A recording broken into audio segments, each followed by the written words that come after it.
Oh.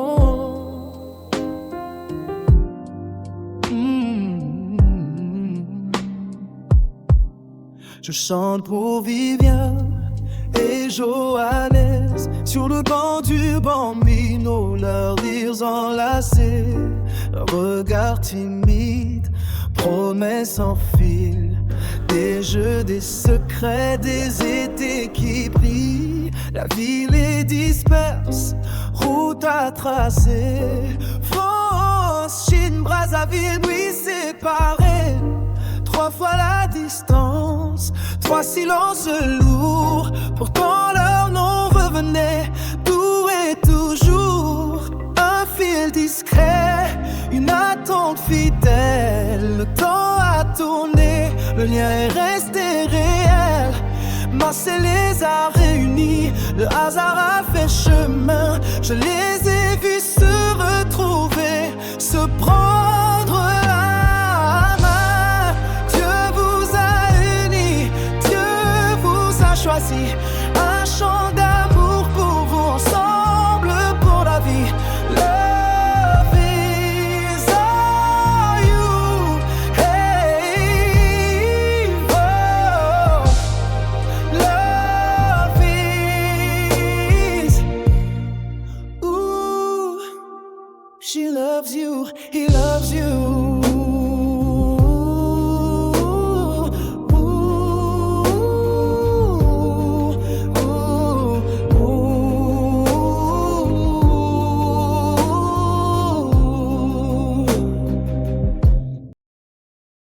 Bonjour, je m'appelle Massamba Courtois Johannes Bénédicte, je suis la future mariée.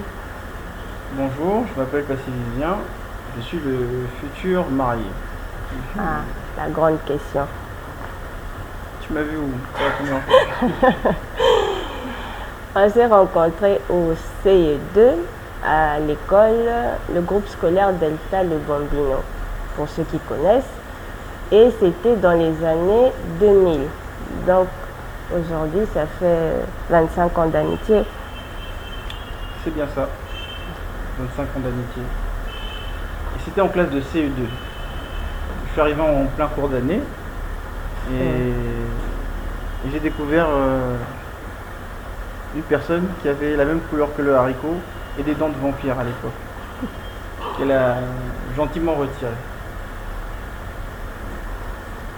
Ah ben, moi j'ai été charmée par ses yeux, par ses lèvres. J'avais de l'admiration pour lui et je pense que je commençais à tomber amoureuse sans le savoir. Moi j'appréciais son sourire et ses dents de vampire. C'est vrai. Et elle me parlait pas beaucoup à l'époque. Elle était assez calme. Et des fois je disais des choses et puis elle réagissait ou elle souriait. Ouais. Je lui ai fait la remarque sur les dents de vampire, mais quand je l'ai fait après, elle rigolait avec la main devant la bouche ou en fermant la bouche. Et après le prof m'a déplacé parce qu'il trouvait que j'étais un perturbateur. Et comme c'était la première de la classe, il ne voulait pas qu'elle soit perturbée. Oui, parce qu'à l'époque on était assis sur le même banc en classe. Donc déjà le fait que j'éprouve des sentiments Positif? Non? positifs, oui, mais je savais pas, à cet âge-là, je savais pas quel mot mettre sur ces sentiments-là. Donc en un mot, il me perturbait. Voilà. Et le prof l'avait compris. Voilà.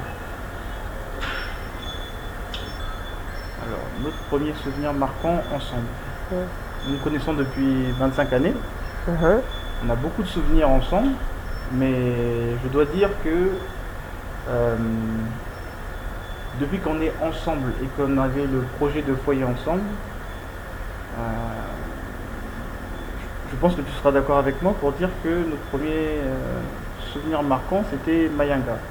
Donc on est allé sur un terrain où on avait pique-niqué et passé la journée. Et pour obtenir de l'eau, il fallait descendre, il fallait aller tout en bas. Je ne vais pas appeler ça une colline, mais de l'endroit où on se trouvait, où on se situait. Et moi, je l'ai fait la première fois avec un enfant de 5 ans, on va dire. Et j'ai souffert. Et l'enfant allait vite. Et j'ai souffert à prendre cette eau et à revenir. Puis après, elle m'a dit qu'elle était capable. Donc, je l'ai regardé partir en étant sûr que ça n'allait pas être une mince affaire. Au départ, elle voulait prendre beaucoup de bidons. Donc, je me suis dit, tiens, je vais bien rigoler. Quand elle est revenue, je lui ai posé la question, alors, ça s'est passé comment? Du coup, tes impressions, vas-y. Ben, moi, ça m'a rappelé l'époque où, pendant la guerre civile, où on est allé faire des séjours au village, proche des chutes de Lufulakari.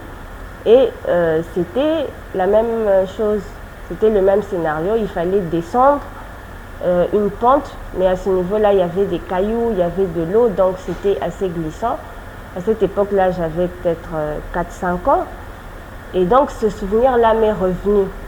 Et c'est ça qui fait en fait la beauté de ce souvenir. De s'en rappeler de ce qui s'était passé dans l'enfance. Et voilà. Mais la difficulté était réelle quand même. La difficulté était réelle, mais elle était amoindrie parce que là, c'était du sable. À Lufulakari, c'était des pierres. D'accord. Voilà. Donc, si je comprends bien, nous allons retourner à Mayanga pour aller prendre de l'eau. Bien. D'accord. Deal. Devant témoin. Hein. Devant témoin. D'accord. Alors, pour moi, c'est quand il est allé voir mes parents, c'est-à-dire le côté paternel et le côté maternel, parce que mes deux parents sont décédés. Et donc, qu'il fasse ce pas-là, pour moi, ça a été un pas décisif pour dire que vraiment, je vais me présenter à sa famille et il n'y a plus de retour en arrière. Voilà. C'est comme ça que je l'ai vécu. Et c'était vraiment c'est ce qui marquait en fait l'engagement. Voilà. Ben, je dirais que mon souvenir est quasiment le même, à la seule différence que moi c'est un peu avant cette période, donc quand nous avons pris la décision de fonder un foyer, et donc quand on était décidé à rencontrer chaque membre de famille pour les informer du coup de la décision qu'on avait prise d'un commun accord. Ouais. Donc moi c'est dès l'instant où on était d'accord tous les deux pour aller à la rencontre de chaque membre. Et bien sûr la présentation s'en est suivie avec la rencontre des oncles, dont un qui m'a beaucoup fait sourire. Il se reconnaîtra. Alors, moi, c'est son regard. C'est son regard. Parce que j'ai toujours apprécié ses yeux. Je trouve qu'il a de petits yeux, charmeurs, beau gosse. C'est ça qui m'a fait tomber. Grand de taille, mannequin. Oui. Beaucoup de fleurs. C'est une bonne question. Pour moi, je ne saurais pas bien répondre à cette question parce que pour moi, on ne tombe pas amoureux, mais on éprouve de l'affection de façon progressive pour une personne. Et donc, c'est quelque chose qui, chez moi, s'est fait naturellement et au fil du temps. Donc, je ne suis pas tombé amoureux après avoir eu un flash. C'est quelqu'un que j'ai apprécié dès que je l'ai vu, que j'ai trouvé sympathique, que j'aimais provoquer. Et à cause de qui j'ai été catégorisé comme quelqu'un d'embêtant. Le prof m'avait qualifié d'enquiquineur, de perturbateur. Donc, voilà, ça s'est fait au fil du temps. Et comme on a réussi à maintenir ce contact-là,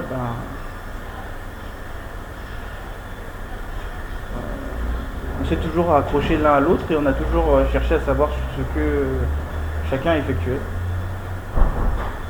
Quand on a eu l'occasion de vivre ensemble, on a essayé de saisir cette occasion. Hein? La question est orientée. Quelle qualité admires-tu le plus chez ton épouse?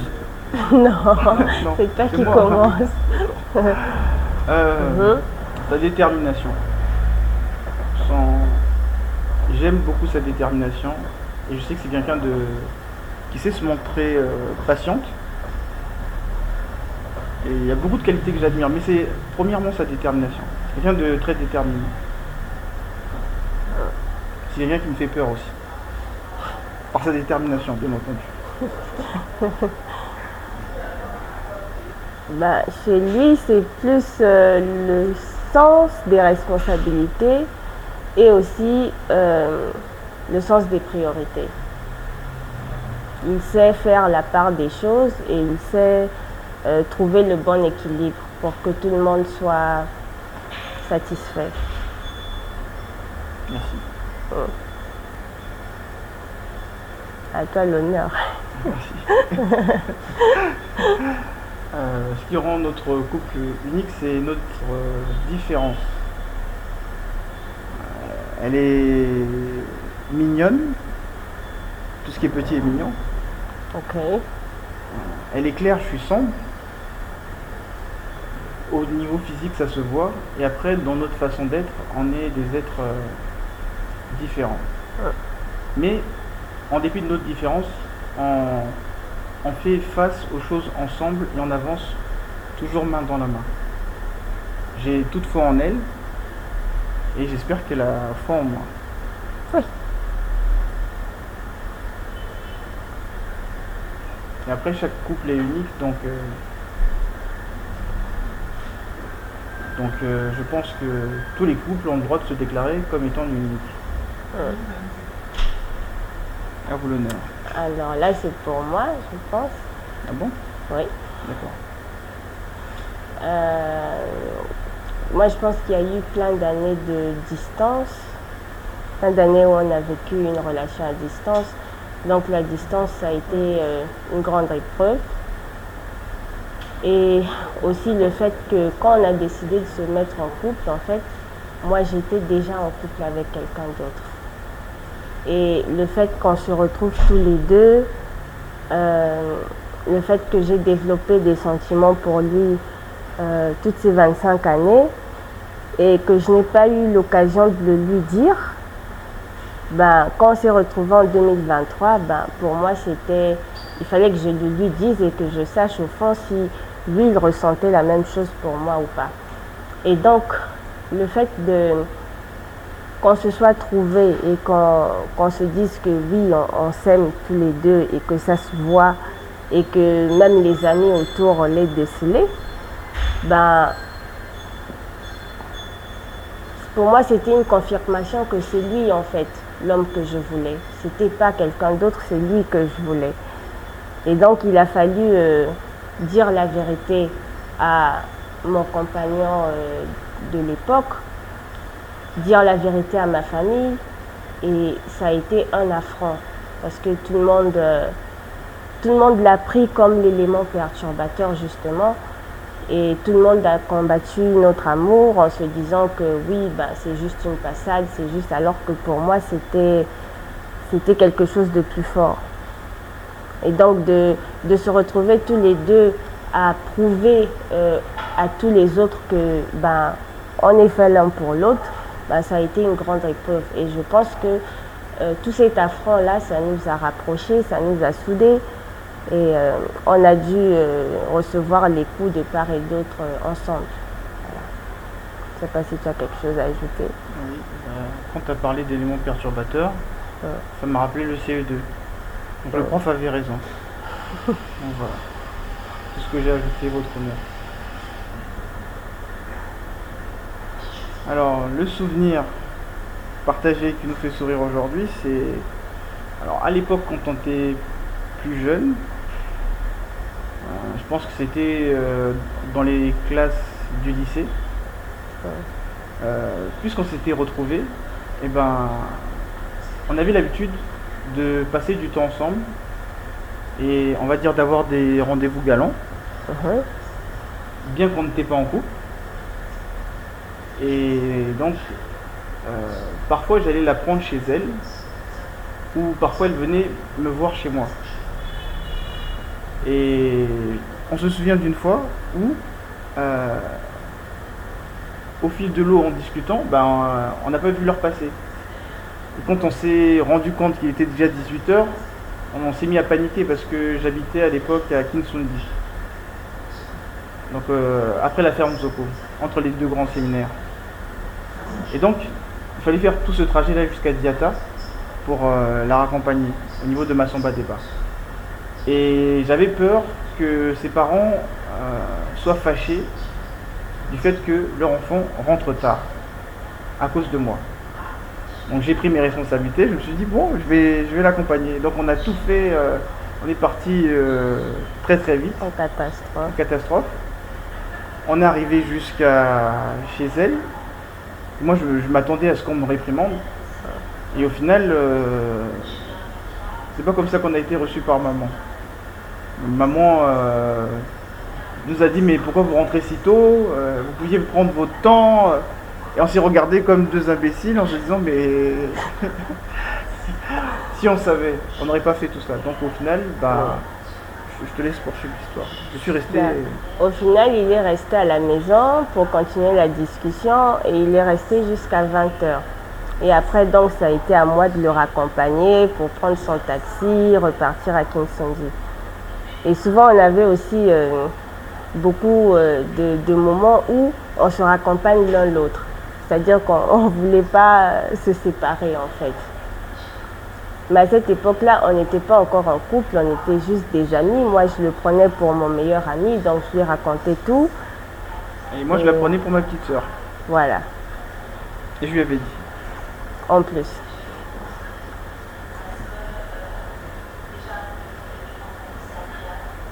Alors, la huitième question. Comment s'est déroulée la demande de mariage et qu'avez-vous ressenti à cet instant? Je vais commencer, tu termines. Alors, la demande en mariage, je me rappelle d'une fois, on était allé sur le terrain de Mayanga et il m'a prise dans ses bras et il a parlé sous le coup de l'émotion. Enfin, moi j'ai décelé ça sous le coup de l'émotion. Il m'a dit, je vais aller rencontrer tes parents. Donc, il me l'a dit, c'était comme une promesse. Et moi, à cette époque, je ne l'ai pas pris sérieusement. J'ai dit, bon, il parle parce qu'il est content, parce qu'il est bien d'être avec, parce qu'il est bien avec moi, il se sent bien. Mais sur le coup, j'ai pas réalisé qu'en fait, c'était à moi d'aller avertir ma famille que lui, il venait pour les voir. Et donc, on a passé peut-être des semaines. Oui. Où moi j'ai tué l'information, donc j'ai contacté aucun oncle et lui il me mettait de la pression, il me dit mais quand est-ce que je peux aller voir les parents et tout. Et moi, comme je vous ai raconté tout à l'heure, j'étais en couple avec quelqu'un à l'époque, donc il fallait d'abord que je fasse la lumière sur le couple que j'avais avant, que je le présente lui. Et donc, dans cette spirale-là, dans ces problèmes-là, j'ai dû affronter tout le monde et puis dire aux oncles, aux tantes, à tout le monde que il y a quelqu'un qui vient pour se présenter, mais ce n'est pas la personne que vous attendez. Je peux poursuivre? Effectivement, c'est ça la demande. Tu as répondu à la question.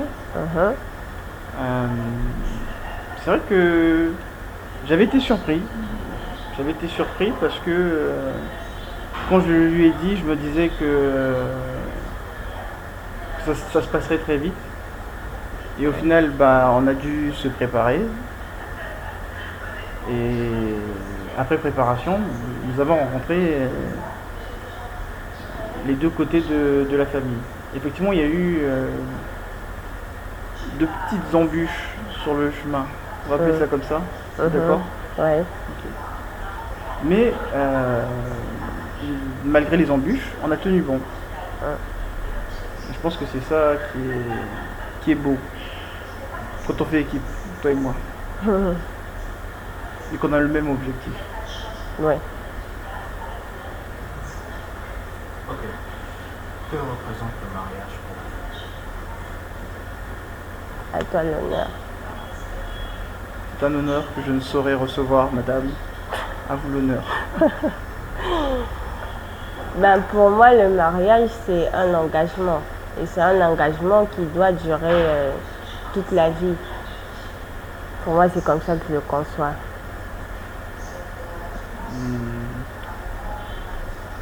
Pour moi, le mariage, c'est aussi un engagement, c'est une union mystique. Et c'est une union qui protège et qui permet de créer ou de reconnaître une famille. Sans mariage, il est assez difficile de faire accepter ou il est assez difficile de rentrer dans la dimension familiale. Parce que c'est au travers du mariage traditionnel que nous apprêtons à effectuer que nous avons l'occasion d'échanger avec les chefs de famille, les oncles, les tantes, de rassembler tout le monde, de les mettre au courant et de leur présenter en fait notre union, de leur présenter notre vœu et nos souhaits. Et d'obtenir leur bénédiction et leur accompagnement dans la décision que nous avons prise de former une famille. Moi, je pense que les conditions étaient réunies. Pour s'unir, il faut d'abord le vouloir. Donc, c'est quelque chose qu'on a voulu. Et pour s'unir, il faut aussi, bien sûr, se préparer. Je pense que le moment est arrivé où tout a été mis en place pour le faire. Je suis d'accord. On s'unit maintenant parce que nous sommes prêts à nous unir. Et on en avait déjà l'envie, on en avait formulé le souhait puisque nous avions déjà effectué les présentations du côté paternel et maternel dès qu'on a été sûr que l'on voulait créer cette famille ensemble. En 2023. En 2023, effectivement. Donc il s'est écoulé 2 ans de préparation avant que le match final puisse débuter. Non, c'est pas la fin. C'est un bon début. On commence. Après vous, madame. Ah oui, bon, c'est toi le chef. C'est pas moi le chef. C'est toi? Non. Ou que si? Non, le chef c'est toi. Je suis le chef. Dans les Dalton, le chef, c'est le plus petit.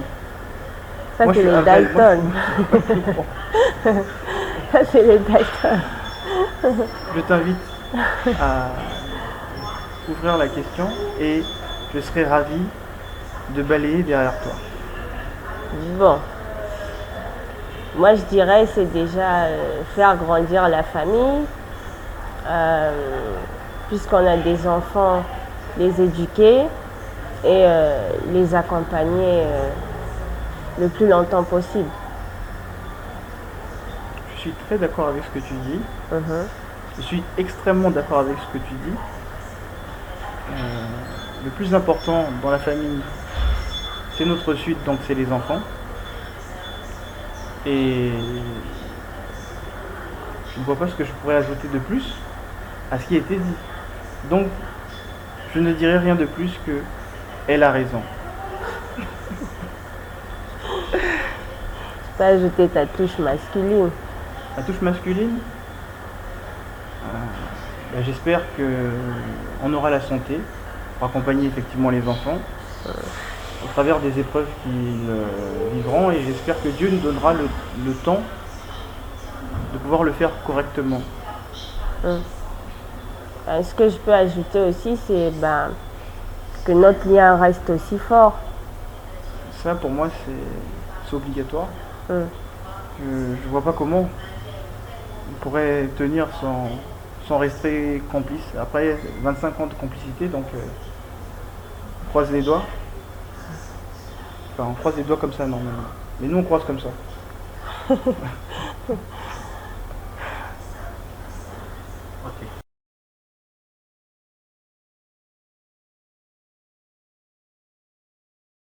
Oui, je m'appelle Madame Passy. Le prénom, Madame Passy, née Dikamona.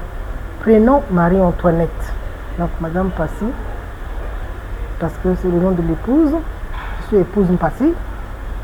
Et le marié est mon fils, mon 4e fils.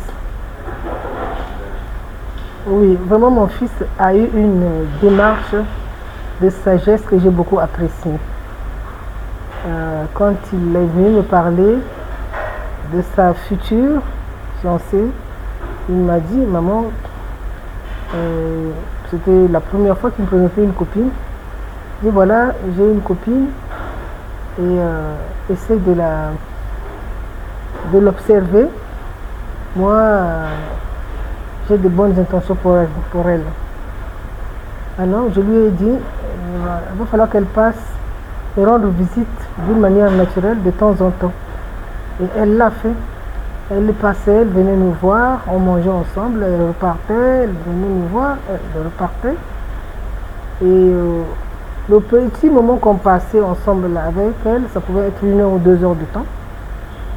J'avais trouvé que c'est une fille très polie, et c'est une fille sérieuse, généreuse aussi, hein, ça il faut le signaler. Elle ne venait jamais les mains vides. À un moment donné, j'ai dû lui dire, pourquoi tu viens toujours avec un cadeau? La première fois, je comprends, mais les autres fois, pourquoi tu pourrais venir sans emmener quelque chose? Elle m'a répondu que ma mère me disait qu'on ne part jamais chez les gens les bras ballants. J'ai dit, ta mère, j'ai dit oui, c'est normal. Donc ta mère était une personne conséquente, sérieuse, et elle t'a appris de bonnes choses, c'est vrai, tu as raison.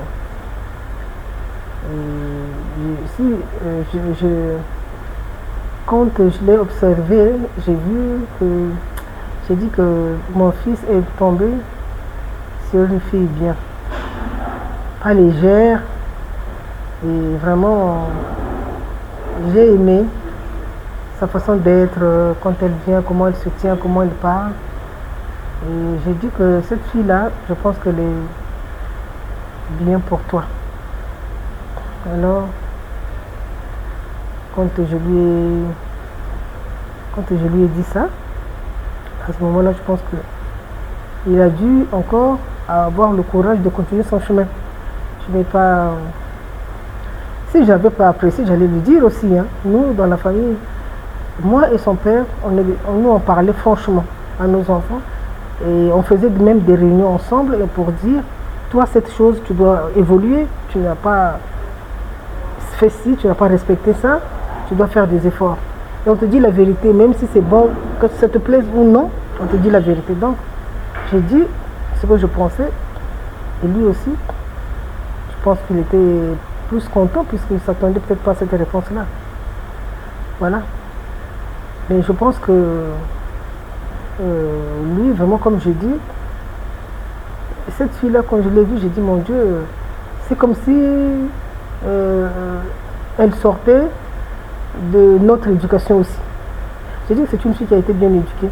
Parce que moi, je priais quelque part, je me disais toujours que j'aimerais bien.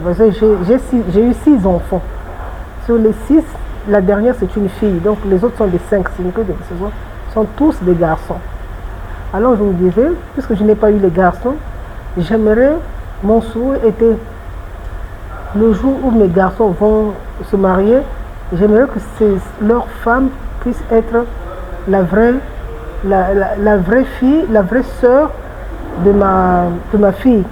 Pas comme on dit les belles sœurs opposées, ça, je ne le souhaitais pas. Donc je pense que pour lui, c'est arrivé. Ma prière a été exaucée, tout simplement. Voilà ce que je peux dire. Et moi, pour moi, ce n'est pas une belle fille, c'est ma fille. Oui. Et à chaque fois, je dis aux gens, je dis toujours que c'est ma fille, c'est ma fille. Et donc, il y en a quelques-uns, quand je leur ai remis la carte d'invitation pour le mariage, ils étaient surpris. Attends, mais qui est ta fille et qui est ton fils là? J'ai dit, mais j'ai expliqué à ce moment-là, j'étais obligé de leur dire aussi parce qu'ils vont venir à l'invitation quand même. Donc je ne veux pas dire autre chose, je leur ai dit la vérité, je dis, donc voilà. C'est comme ça, ah bon? Mais nous on pensait que, moi je disais toujours, j'ai 2 filles, j'ai une fille noire et une fille blanche, c'est ce que je disais. Ce que je disais toujours. Bon, voilà, mais je les aime autant, toutes les deux. Et pour moi, j'ai trouvé une fille qui manquait. Parce que mon chiffre, c'est 7. Je suis né le 7 décembre. Normalement, j'aurais dû avoir 7 enfants. Mais c'est aussi moi, à l'époque, je ne réalisais pas. Mon mari voulait qu'on continue à avoir des enfants. J'ai dit non. J'ai eu 6 enfants, ça suffit. Alors que je vais m'arrêter au 7e. Et j'ai toujours regretté, finalement, ce choix-là que j'avais fait à l'époque. Parce qu'il y a des choses comme ça qu'on fait, des fois, on trouve que c'est bien, mais plus tard, on trouve que ce n'est plus bien. Voilà, j'ai regretté cet acte-là. Mais, par elle, je dis, j'ai accompli mon 7e. Disons mon 7e enfant, quoi. Pour moi, c'est ça. Non, on vit bien, on vit ensemble. Et vraiment, elle ne m'a posé aucun problème. Parce que je craignais toujours, je me disais, quand les gens vivent ensemble, il y a toujours des défauts qui ressortent et tout ça. Mais elle ne m'a posé aucun problème. Franchement, je suis à l'aise. C'est comme si je l'avais éduquée moi-même. Je n'ai pas de problème avec elle. Et ça me plaît beaucoup. Je l'aime beaucoup. C'est sincère. La parole de bénédiction pour le couple, c'est... Je leur souhaite tout le bonheur du monde. Je veux que leur couple puisse durer jusqu'à ce que la mort les sépare. Et comme je disais que moi-même j'ai fait 34 ans avec leur papa, mais il est mort plus tôt. C'est la mort qui nous a séparés. Je souhaite la même chose pour eux. Et je pense que ce mariage a été approuvé par les vivants et les morts. Les vivants, je dis c'est moi, je suis vivante et j'ai vraiment approuvé ce mariage. Et les morts, une fois avant le mariage, pour moi, avant que leur relation ne soit même sérieuse, quand elle venait me voir, me visiter, elle m'a dit une chose une fois, que j'ai rêvé, maman, j'ai fait un rêve, maman me tenait de la main gauche et toi tu me tenais par la main droite. Je lui ai dit que les rêves parlent. Ça veut dire, sur le plan spirituel, c'est ta mère qui te tient sur elle te protège aussi. Et sur le plan physique, moi je suis ta mère aussi. Donc voilà, nous te tenons toutes les deux. Alors, moi, je pense que sur le plan spirituel, ce mariage a été accepté. Voilà pourquoi elle a fait ce rêve. Ce n'est pas un rêve qui est venu comme ça au hasard. Et donc, ils doivent vivre longtemps, se battre, ne pas lâcher, parce qu'il y a des gens qui vont à l'aventure, quand ils rencontrent la difficulté, ils fuient. Non. Dans un mariage, il y a des moments où on est heureux, il y a des moments où on n'est pas heureux, mais il faut faire avec tout. On fait avec tout. C'est comme nos enfants. C'est pas parce que mon enfant a fait des difficultés aujourd'hui, je vais le jeter. Non. Je dois continuer jusqu'à ce qu'il grandisse. Donc, pour eux, c'est pareil. Le mariage, c'est pas une aventure. On est à sa place quand on est dans le mariage. Il ne faut pas dire je m'en vais. Tu vas où? Tu dois rester chez toi. Qu'il pleuve, qu'il neige, tu es chez toi. Et bien, je pense que c'est du courage aussi. Il y a des moments où on sourit, il y a des moments où ça ne va pas, mais on se concerte, on se parle surtout. Comme je dis, la communication c'est très important. Voilà. Donc, quand il y a une difficulté, on peut se demander pardon, même si on a été fâché. Et puis, on oublie, on efface. Il faut effacer ce qui s'est passé. Il ne faut pas accumuler les choses mauvaises surtout. Il faut se rappeler surtout des bonnes choses qu'on vit.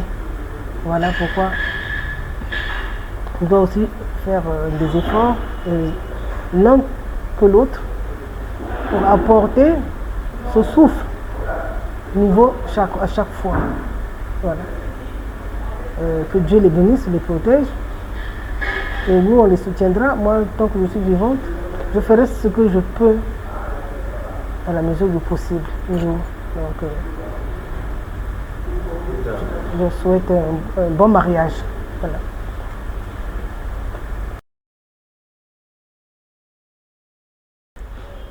Je m'appelle Massamba Christophe Ferdinand. Je suis le frère de la mariée Bénédicte et de mon beau-frère Vivien. Le jour que j'ai appris que ma grande sœur allait se marier, j'ai ressenti une énorme joie parce que depuis toujours, elle m'avait dit concernant mon beau-frère Vivien qu'il est son premier et véritable amour. Ce qui veut dire que leur amour n'est pas juste un amour de passage, ni un amour de circonstance, mais un amour profond, réfléchi et qui élève. Donc quand il a décidé de prendre sa place d'homme avec dignité, responsabilité et respectueux envers les traditions, les familles, les valeurs et nos coutumes, en passant par le mariage qui aura bientôt lieu, j'ai ressenti une énorme joie. Selon moi, ce qui montre que ma grande sœur et son époux sont faits pour marcher ensemble, c'est que leur histoire n'a pas toujours été immédiate et sans secousse, parce qu'à un moment donné, la vie les a séparés l'un de l'autre, dans le sens que elle était allée en Chine, lui, il était allé en France. Deux parcours différents, deux continents, deux réalités différentes, mais un seul lien. Et ce lien, malgré les temps, les distances, est toujours resté intact, vivant et fort. Et quand la vie les a nouveau réunis, mon beau-frère n'a pas hésité à sauter le pas et à faire la dot. Maintenant que ma soeur fonde son foyer, ce qui changera, c'est juste que elle sera encore plus heureuse.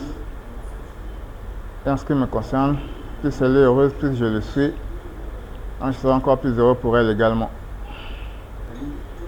La qualité de mon beau-frère Vivien qui me rassure le plus sur le bonheur de ma grande sœur, c'est qu'il est respectueux des traditions, des coutumes, des valeurs de notre pays, qu'il est aussi respectueux des familles, des différentes familles, et il est fidèle, loyal, attentionné, aimant. C'est ce qui me rassure à propos de leur relation et de son attitude envers elle. Le souhait que j'aimerais formuler pour leur avenir à tous les deux est que leur amour continue de grandir, que leurs différences deviennent leur force, que leur foyer soit un lieu rempli de paix, de rire, de compréhension, d'amour sincère, comme c'est déjà le cas. Et Dieu étant en contrôle, j'ai confiance au fait que ça continuera d'être le cas. Je leur souhaite une union solide, paisible, remplie de bénédictions. Que leur union soit honorée aujourd'hui et pour toujours.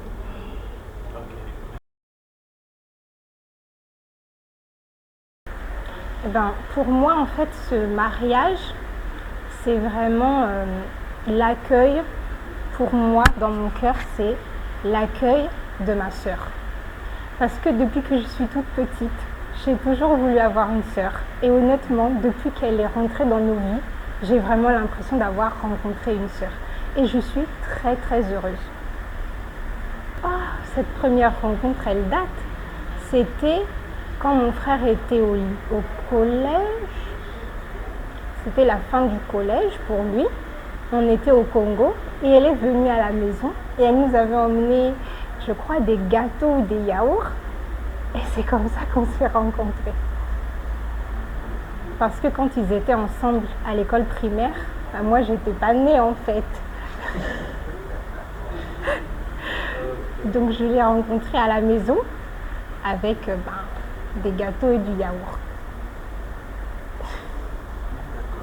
Bon, j'aime manger. Donc c'était un très beau cadeau, elle était très gentille. Donc voilà. Alors le moment qui m'a le plus fait sourire, c'était l'année dernière, en 2023. J'étais au Congo avec maman. Donc moi, ma belle-sœur, pour moi c'est ma sœur, je l'appelle directement Yaya. Pour moi, j'ai qu'une Yaya dans ma vie, c'est ma Yaya, c'est elle, c'est tout. Même mes grands frères, je les appelle pas Yaya comme ça, mais elle, c'est Yaya. Donc j'étais avec Yaya, maman et les enfants, et on était venus manger ici chez Glacis. Et la surprise qu'on avait préparée avec mon frère, c'était qu'il allait venir le jour de son anniversaire pour faire en fait une surprise. Personne ne savait qu'il allait venir sauf moi. Donc moi j'ai pris maman, j'ai pris les enfants, j'ai pris Yaya, on est venu manger ici, j'ai fait comme si de rien n'était. Et à un moment, il a débarqué, lui il était caché dans la cuisine de Glacis, il a débarqué avec le gâteau. Il est venu déposer le gâteau comme un serveur lambda. Et elles n'ont même pas remarqué jusqu'à ce qu'ils disent mais vous ne voyez pas qui c'est? Et là ils ont hurlé, maman elle est tombée par terre. Et franchement, j'ai adoré cette surprise, c'était un très très beau moment. J'étais très contente en fait de préparer cette surprise avec mon frère pour ma Yaya. Voilà. Ouais. En tant que petite sœur, le rôle que j'aimerais jouer, en vrai, je me sens déjà très proche d'eux. Et je prends déjà tous mes rôles très à cœur, mon rôle de tata, mon rôle de petite sœur, mon rôle d'amie, parce que finalement, on a des liens, en fait, on est très proches les uns des autres. Et je pense que ce qui se passe déjà, j'aimerais simplement que ça continue, qu'on partage des moments ensemble et qu'on passe du bon temps. Voilà.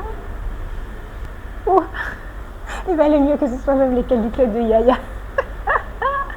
Mon frère, les qualités. On se connaît depuis tellement longtemps, je pense que je ne vois plus que ses défauts. Hein. Ses qualités, je devrais dire... Il parle très bien, il est très sociable, il est gentil. Ça, franchement, je trouve que c'est une belle qualité. Il est résilient, il a beaucoup de patience et malgré toutes les épreuves, en fait, il ne lâche pas. Et franchement, pour moi, je trouve que c'est sa meilleure qualité. Et pour donner une troisième qualité, il est fidèle. C'est rare pour un Congolais et franchement, on ne doit pas oublier ça. Il est fidèle, il a toujours été fidèle dans sa vie, il ne trompe pas. Donc voilà, 3 qualités, la fidélité, la résilience et on va dire la tchatch. Il a la tchatch. Voilà. Elle est très généreuse. Elle est très, très, très généreuse. Franchement, qualité number 1, la générosité. Deuxième qualité, je dirais,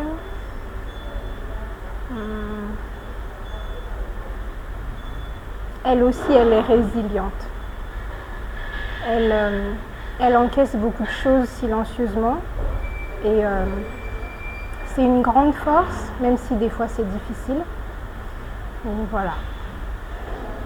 Elle arrive à passer les épreuves avec brio. Je pense que si je dois donner un conseil, je dirais d'être patient l'un envers l'autre et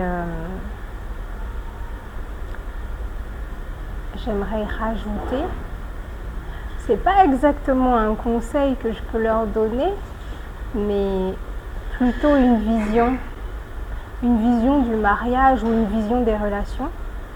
Et je dirais que c'est une vision qui comporte 3 aspects. C'est comme si vous étiez 3 versions de vous-même et que ces 3 versions doivent rencontrer les 3 versions de l'autre personne et que vous seriez des partenaires de vie, l'un pouvant compter sur l'autre,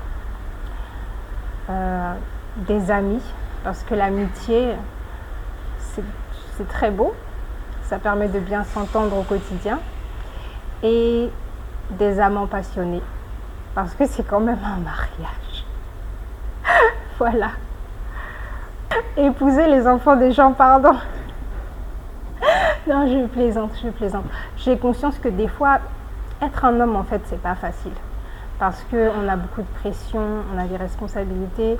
La vie, des fois, elle n'est pas facile. Et socialement parlant, les hommes n'ont pas trop le droit de se plaindre, en fait. Si un homme se plaint, il est mal vu.